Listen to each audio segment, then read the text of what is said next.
Welcome to Panisha Tutor. Today we are here to discuss another topic which covers your India's recent plastic ban. जुलाई 1 को हमारी government ने plastics के ऊपर जो है वो बैन लगा दिया है। अब ये सिंगल यूज प्लास्टिक्स जिनके ऊपर बैन लगा है, आखिर ये होते क्या हैं? इनके क्या चैलेंजेस हैं हमारी इन्वायरमेंट में? ये हमारी इन्वायरमेंट को कैसे डिग्रेड करते हैं?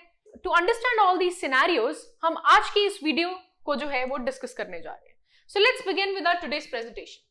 सबसे पहले तो बात करते हैं कि ये न्यूज में इतना लाइमलाइट में क्यों है। On July 1 government of India की जो मिनिस्ट्री है, ministry of environment, forest and climate change, इन्होंने इन सिंगल यूज प्लास्टिक्स के ऊपर जो है वो बैन इंपोज किया है। They have outrightly said that manufacturing, import, stocking, distribution, sale या use of any kind of single use plastic from now on is completely banned. अब सवाल ये उठता है कि ये सिंगल यूज प्लास्टिक्स होते क्या हैं, प्लस इन्हीं पे क्यों बैन लगाया गया है? Why not all the plastic materials? आखिर ये हमारे एनवायरनमेंट को कितना नुकसान पहुंचाते हैं? सिंगल यूज प्लास्टिक्स बेसिकली ऐसे हैजर्डस मटेरियल हैं जो कि जल्दी जो है हमारे एनवायरनमेंट से डिग्रेड नहीं होते। ये for a very long period of time हमारे एनवायरनमेंट में सस्टेन करते रहते हैं, और अगर ये ज्यादा सस्टेन करते हैं तो ये माइक्रो प्लास्टिक्स में कन्वर्ट हो जाते हैं। माइक्रो प्लास्टिक्स बेसिकली वो छोटे छोटे कण हैं प्लास्टिक के जो डिग्रेड नहीं हो सकते या डीकम्पोज होने की क्षमता नहीं रखते हैं।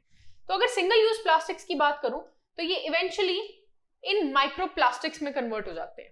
अगर 2021 रिसर्च रिपोर्ट ऑफ मिंडरो फाउंडेशन की बात करूं, जो कि एक ऑस्ट्रेलिया की चैरिटेबल ऑर्गेनाइजेशन है, उनका ये कहना है कि टोटल प्लास्टिक जो प्रोड्यूस होता है उसके बीच में से 1/3 जो हिस्सा है वो सिंगल यूज प्लास्टिक्स का ही प्रोड्यूस होता है, और ये 98% हमारे फॉसिल फ्यूल्स जो हैं वो कंट्रीब्यूट करते हैं।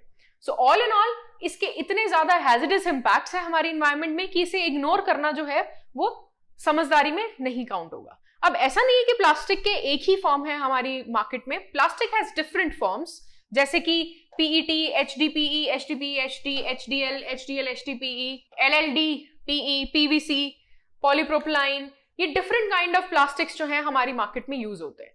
अब सवाल ये उठता है कि अगर ये सिंगल यूज प्लास्टिक्स जो है माइक्रो प्लास्टिक्स में कन्वर्ट हो जाते हैं तो अप्रोक्सीमेटली हमारा देश कितने प्लास्टिक्स जो है वो प्रोड्यूस कर लेता है? तो मैं आपकी जानकारी के लिए बता दूं कि हमारे यहाँ 6 से 7 मिलियन टन तक जो है सिंगल यूज प्लास्टिक्स जो है वो जनरेट हो जाता है।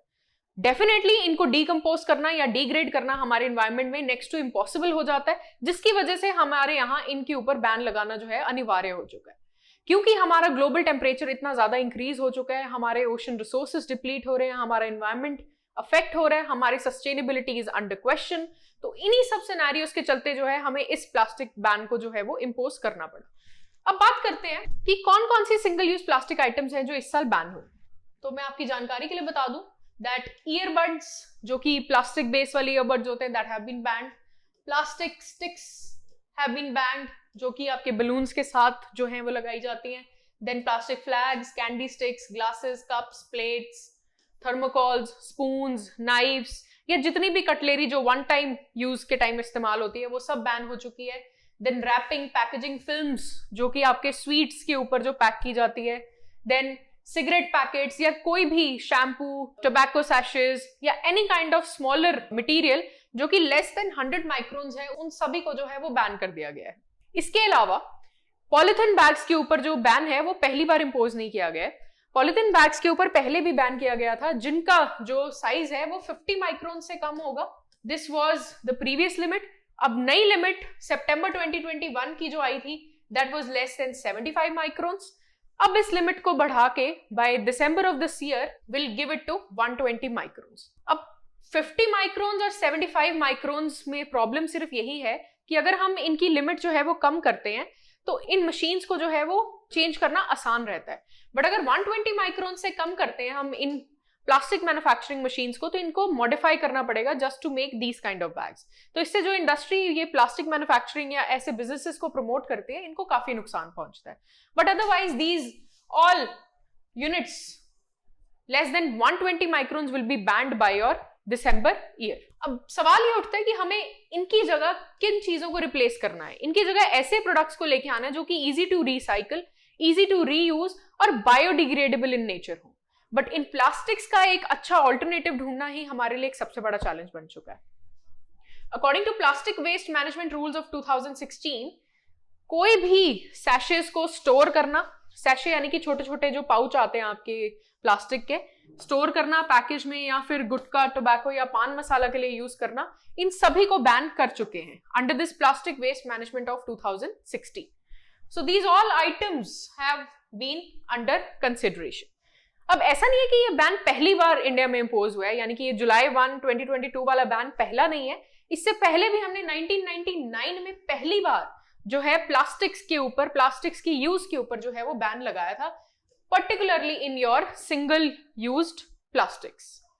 अब इसके अलावा हमने बहुत सारे नेशनल और स्टेट लॉज भी लेके आए हैं अलग अलग कम्युनिटीज में, जहां पर हम सिंगल यूज प्लास्टिक्स को जो है वो बैन करना चाहते हैं. क्योंकि हमारे टोटल प्रोडक्ट, जितना हमारे यहाँ प्लास्टिक प्रोड्यूस होता है, उसका 1/3 हिस्सा जो है वो सिंगल यूज प्लास्टिक्स में जाता है. और single use plastics are totally non biodegradable in nature. इनका कोई ऑल्टरनेटिव जो है हम डिकम्पोजिशन में यूज नहीं कर सकते हैं, इसीलिए जो है हमारे लिए ज्यादा हैजर्डस साबित हो सकते हैं. And plus two promote green earth, green environment and sustainability, हम इन सब संदर्भ में जो है वो आगे बढ़ रहे हैं. अब सवाल ये उठता है, how will we monitor this ban? अब ये जो बैन सरकार ने लगा दिया है, तो इसको मॉनिटर कौन करेगा? तो इसके लिए 2 बॉडीज रिस्पॉन्सिबल होंगी. पहली आपकी CPCB यानी कि central pollution control board, and the other will be state pollution control board यानी कि SPCB. अब जो SPCB है that will be answerable to your CPCB, यानी कि ये इसको आंसर देगी. और जो आपकी CPCB है, CPCB विल कंप्लीटली रिलाय कि जो जो इन्होंने अपने नॉर्म्स लिस्ट आउट किए हैं just to ensure that the ban is in particular place, उन सभी को इंश्योर करेगी. और बाकी नेशनल लेवल पे या लोकल लेवल पे या स्टेट लेवल्स पे जितनी भी पेट्रोकेमिकल कंपनीज इन सभी प्लास्टिक मैन्युफैक्चरिंग यूनिट्स को रॉ मटेरियल सप्लाई करती हैं, उनके ऊपर भी कड़ी देखरेख जो है वो रखी जाएगी. Another thing which is put into use is your commercial licences.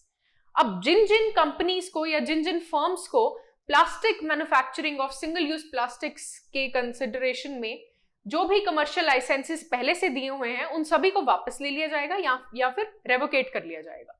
Another thing put into this is जो कि आपका एनवायरमेंट प्रोटेक्शन एक्ट 1986 है.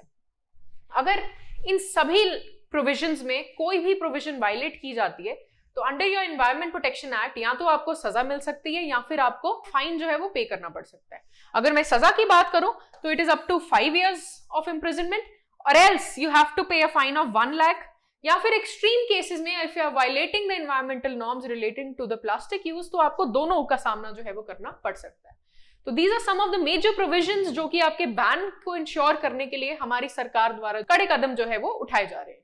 अनदर थिंग कि why are single use plastics disastrous? अब ये डिजास्ट्रस क्यों है? ऐसा क्या है इनके अंदर जो इन्हें नॉन डिग्रेडेबल बनाता है या नॉन यूजेबल बनाता है for a longer period of time? तो आइए जानते हैं, इसको समझते हैं. अगर सिंगल यूज प्लास्टिक्स की जो यूसेज है for a longer period of time हम अपने एनवायरमेंट में यूज करेंगे, तो green house gases emissions, green house gases are like CO2, CFCs, ये ऐसी गैसेज हैं जो कि आपके एनवायरमेंट में ग्लोबल वार्मिंग के लिए रिस्पॉन्सिबल होती है. ग्लोबल वार्मिंग को आसान भाषा में समझाऊं तो अगर आप एक टाइम पे you are making a Maggi in a vessel, if you cover the vessel with a plate, वो मैगी जल्दी बनती है इन कंपैरिजन अगर आप बिना प्लेट की मैगी बनाओ. बेसिकली वो जो प्लेट है that acts as a trapper to the air, वो एयर को जो है वो ट्रैप कर लेती है और हीट कंटेंट जो है वेसल का बढ़ा देती है. सिमिलरली ये जो गैसेस हैं ये आपकी एयर कंटेंट के ऊपर वो प्लेट का काम करती हैं, यानी कि हमारे एटमॉस्फेयर में ग्लोबल हीट जो है उसका एवरेज जो है वो बढ़ा देती है. उस स्तर में हमारी ये जो ग्रीन हाउस गैसेज इमिशंस है वो बढ़ जाती है. अगर हम सिंगल यूज प्लास्टिक का इस्तेमाल ज्यादा समय तक करते हैं तो 5 से 10% के ब्रैकेट में ये जो ग्रीन हाउस गैसेज इमिशन है वो बढ़ सकती है. Another thing is इंडिया का rank is 94 out of the top 100 Nations जो कि सिंगल यूज प्लास्टिक्स में जो है मैक्सिमम कंट्रीब्यूशन देती है.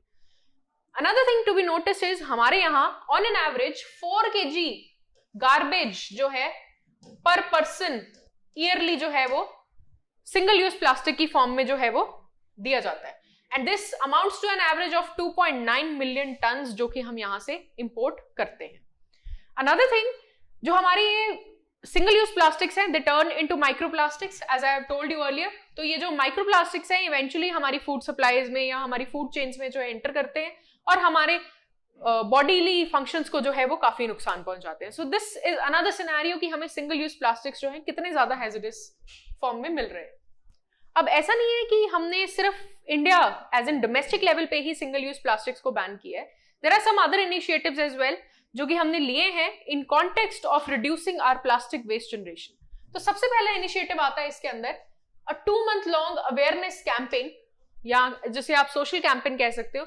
ये कंडक्ट किया गया था बाय यूएनईपी यानी कि united nations environment programme, FICCI यानी कि federation of Indian chambers of commerce and industry और ministry of environment forest and climate change. इन तीनों ने मिलकर एक सोशल मीडिया पे कैंपेन जो है वो कंडक्ट किया था just to spread awareness on the use of single use plastic. Another thing which has come into limelight is India Plastic Challenge, जो कि एक हैकाथॉन 2021 में कंडक्ट की गई थी. इसका बेसिक मोटिव यही था कि हम इनोवेशन और एंटरप्रेन्योरशिप को इंकरेज करें, जहां पर हम लेस यूज ऑफ प्लास्टिक या ऑल्टरनेट यूजेस ऑफ प्लास्टिक वाले मैकेनिज्म्स को जो है वो प्रमोट कर पाए. अनदर थिंग वाज स्वच्छ भारत मिशन. स्वच्छ भारत मिशन के तहत हमने वेस्ट मैनेजमेंट इंफ्रास्ट्रक्चर को इंप्रूव करने के बहुत सारे ऑल्टरनेटिव्स जो हैं वो पेश किए हैं. Another thing is Plastic Waste Management Amendment Rules 2021, जिसका ओरिजिनल प्रोविजन जो है वो 2016 में आया था. इसके संदर्भ में भी हमने बहुत सारी producer responsibility type of mechanisms को एनहांस किया है, जो कि ऐसे ऑल्टरनेटिव्स या ऐसे प्लास्टिक वेस्ट को जो कि बायोडिग्रेडेबल इन नेचर है उन्हें एफिशिएंटली प्रमोट करेंगे. Another initiative is by WWF India, CII, ITC, जो कि आपका CEST द्वारा डेवलप्ड है. इनका एम बेसिकली ये है, जो भी आपकी प्लास्टिक पैकेजिंग इंडस्ट्री है उनके अंदर जो भी सर्कुलैरिटी को लेकर ऑब्स्टैकल्स हैं उनको रिमूव करने के ऊपर ये सभी फर्म्स हैं ये इस संदर्भ में जो है वो काम करती है. Next is UN's environment global plastic platform. This is another platform where plastic waste को रिड्यूस करने के लिए, रीयूज करने के लिए और रिसाइकलिंग मैकेनिज्म्स जो हैं इन सभी चीजों को जो है वो एफिशिएंट तरीके से जो इस प्लेटफॉर्म पे प्रमोट किया गया है. Now let's see international level पे प्लास्टिक बैन के ऊपर क्या क्या स्टेप्स लिए गए हैं. ऐसा नहीं है इंडिया इज द सोनली कंट्री जिसने पहली बार सिंगल यूज प्लास्टिक के ऊपर बैन लगाया है. Internationally also there have been various instances जहां पे आप प्लास्टिक बैन के जो सिनेरियोज हैं वो चेक कर सकते हैं. Bangladesh was the first country in 2002 to impose a ban on single use plastics. Thin plastic bags के ऊपर बेसिकली इन्होंने अपना पहला बैन लगाया था. सो बांग्लादेश इसलिए लाइमलाइट में रहा. Another ban was imposed by New Zealand in July 2019. इन्होंने अपने प्लास्टिक बैग्स को ही आउटलॉ कर दिया था इन July 2019. Another thing which came into limelight was United Nations Environment Assembly, जिसके 124 मेंबर्स हैं. इनका ये कहना था कि जो प्रोडक्शन टू डिस्पोजल यानी कि फुल लाइफ ऑफ प्लास्टिक्स है इसको शुरू से लेके अंत तक जो है वो मॉनिटर किया जाए और एफिशिएंटली उसे डिस्पोज करने के या उसे रिसाइकल करने के जो मैकेनिज्म्स है उन्हें ड्राफ्ट किया जाए. तो ये बहुत important initiative on international level लिया गया था, which was totally in concern of using your single use plastics as well as other plastic causing mechanisms. Another thing in 2020 was brought about by China. अब China ने पहली बार ban जो है plastic waste के ऊपर 2020 में इंपोज किया. Another thing that came to limelight was in 2021 जब यूरोपियन यूनियन की 27 मेंबर कंट्रीज ने जो है सिंगल यूज प्लास्टिक्स के अगेंस्ट जो है एक डायरेक्टिव जो है वो शुरू किया. It is a similar kind of directive जो हमारे इंडिया में एट प्रेजेंट शुरू हुआ है. इन्होंने 2021 में सिंगल यूज प्लास्टिक्स के ऊपर कंप्लीट बैन जो है ऑन सेवरल आइटम्स जो है वो लगाना शुरू कर दिया है. अब इसका वे फॉरवर्ड क्या है, हम आने वाले समय में क्या चीजों के ऊपर हमें फोकस करना चाहिए. सबसे पहला जो कॉन्टेक्स्ट उठता है that is using this policy, refuse single use plastics, reduce plastic pollution and choose reusables. हमें इस मंत्र के ऊपर काम करना पड़ेगा अगर हमें अपने प्लास्टिक वेस्ट को और ज्यादा एनवायरनमेंट को डिग्रेड करने से बचाना है. Another fruitful alternative is searching for alternatives of plastic.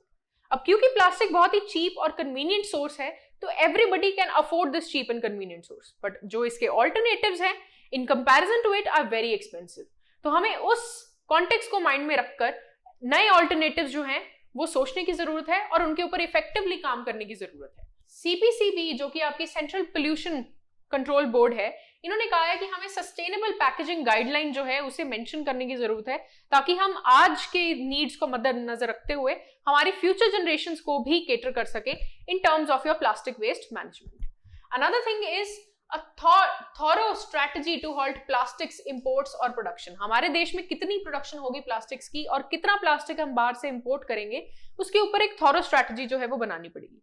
यानी कि हमें इकोनॉमिकली और बिजनेस माइंड के साथ हमारी स्ट्रैटेजीज को प्लान करना होगा, और ये स्ट्रैटेजीज कहीं ना कहीं हमारी इन्वायरमेंटल स्ट्रैटेजीज को जो है काफी तरह से जो है वो बूस्ट दे सकती है। Another thing is building political will to follow through. हमारी पॉपुलेशन में इस टाइप का सिनेरियो फैलाना है कि हमारी जो विल है to actually counter the environmental constraints जो कि हमारी प्लास्टिक यूज के साथ रिलेटेड है, हमें अपने बिहेवियर चेंज कम्युनिकेशन मैकेनिज्म्स को जो है वो स्ट्रॉन्ग करना पड़ेगा।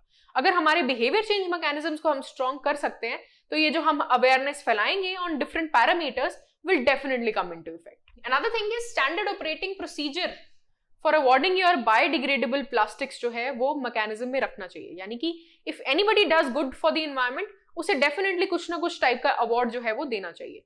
तो इन सभी टाइप के मेजर्स जो हैं वो हमें कहीं ना कहीं हेल्प करेंगे हमारे प्लास्टिक पोल्यूशन को कर्ब करने के लिए। Now before proceeding further, I would like to tell you कि आप क्या क्या ऑल्टरनेटिव्स यूज कर सकते हैं। ऑल्टरनेटिव्स में अगर आप प्लास्टिक बैग यूज करते हैं उसकी जगह आप पेपर बैग यूज कर सकते हैं। If not paper bag, you can use the tote bag जो कि आपका क्लॉथ काइंड ऑफ बैग है जो रीयूजेबल है। अनदर थिंग इज आप मेटालिक स्ट्रॉज को यूज कर सकते हैं instead of your plastic straws. Then you can use metallic utensils instead of your plastic utensils जो कि ये सिंगल यूज प्लास्टिक्स हैं। और सिंथेटिक फैब्रिक्स की जगह आप नेचुरल फैब्रिक्स का यूज कीजिए जिसके अंदर कम प्लास्टिक का इस्तेमाल होता है। Another thing is refillable containers use कीजिए, जैसे कि in your recent newspapers as well the writer has suggested use of kulhads. कुल्हड़ आपके मिट्टी के कप होते हैं, but the problem with using kulhad is that they are in comparison to plastic cups a little expensive. एक कॉफी का cup takes approximately 7 to 8 years to degrade। तो आप सोचिए कि वो एक प्लास्टिक कप जो है वो कितना ज्यादा नुकसान पहुंचाएगा एनवायरनमेंट को। उसकी जगह पे अगर आप कुल्हड़ कप यूज करते हैं, भले ही वो एक्सपेंसिव है but yes it will be fruitful for the environment. तो ऐसे टाइप के ऑल्टरनेटिव्स जो है हमें यूज करने पड़ेंगे। Another thing is biodegradable plastic जो है उसे हमें यूज करना चाहिए, और मल्टीपल यूज अगर एक चीज की हो सकती है उसे ज्यादा से ज्यादा प्रमोट करना चाहिए, इंस्टेड उसे आप एक ही बार यूज कर सकें। Another thing is employment alternatives. अब जो भी इंडस्ट्रीज आपके प्लास्टिक को जनरेट करती हैं या फिर सिंगल यूज प्लास्टिक्स बनाने में जुटी हुई हैं, अगर ये इंडस्ट्रीज इस बैन के बाद बंद होती हैं तो जितने भी वर्कर्स अनएम्प्लॉयड हैं उनके बारे में हमें एम्प्लॉयमेंट ऑल्टरनेटिव्स जो है वो सोचने की जरूरत है। इसीलिए इस पर्टिकुलर बैन को जो है वो काफी ज्यादा क्रिटिसाइज किया जा रहा है, because maximum of the lot will be unemployed. Another thing that has come to limelight is unprepared market। हमारी मार्केट इस बैन के लिए अनप्रिपेयर्ड थी। We do not have requisite alternatives right now। तो इन सभी के बारे में सोचना जो है हमारे लिए नीड ऑफ द आवर बन चुकी है। अगर हम इन सभी ऑल्टरनेटिव्स पर काम कर पाएंगे तो ये बैन जो है वो काफी इफेक्टिव साबित हो सकता है, एंड इंडिया जो है डेफिनेटली इन्वायरमेंटल सस्टेनेबिलिटी की ओर एक बेहतरीन स्तर पर जो है वो कदम उठा सकता है। So with this, it's a wrap in my today's session of current issue।